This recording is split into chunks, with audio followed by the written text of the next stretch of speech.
नमस्कार, जन्मभूमी न्यूजमध्ये आपणा सर्वांचं स्वागत। मी शंकर भालेकर। शिरूर कासार तालुक्यातील आर्वी येथे पत्रकार जालिंदर ननवरे यांच्या वडिलांचे निधन झाले आणि त्यांच्या निधनानंतर त्यांच्या अंत्यविधीसाठी जी अंत्ययात्रा काढण्यात आली ती अक्षरशः गुडघेइतक्या पाण्यातून काढण्यात आली।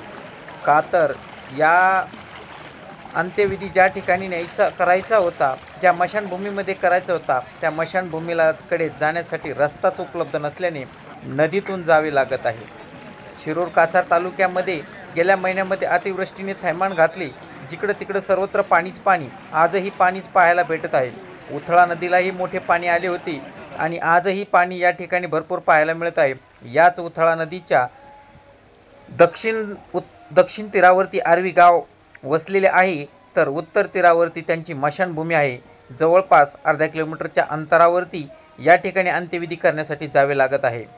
आता आपण पाहू शकता या चित्रामध्ये की आलेल्या सर्व नातेवाईकांना, गावकऱ्यांना अगदी पॅन्ट असेल, इजारा असेल, सर्व काही वरती घेऊन मांडे इतक्या पाण्यातून या ठिकाणी अंत्यविधीसाठी जावे लागत आहे। यामध्ये प्रधानची तर खूपच फजिती होताना दिसत आहे। विशेष बाब म्हणजे अंत्यविधी ज्या खांदेकऱ्यांच्या खांद्यावरती ते शेव ठेवले होते, या खांदेकऱ्यांचा जीव अगदी लटपटत होता।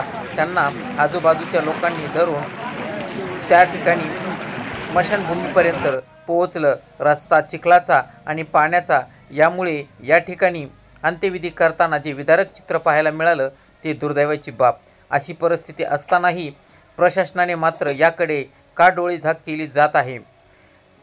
पाऊस आज नाही आला तर उद्या येतो, उद्या नाही आला तर परवा येतो। पावसाचं कधीही पाऊस येऊ शकतो, नदीला पूर येऊ शकतो। अशा परिस्थितीमध्ये गावामध्ये एखादी दुर्दैवी घटना जर घडली तर अंत्यविधी करायचा कुठं, हा प्रश्न आर्वीकरांच्या समोर असताना प्रशासन मात्र या गोष्टीकडे अद्यापही डोळे झाक करून असल्याचं आपल्याला चित्र पाहायला मिळत आहे।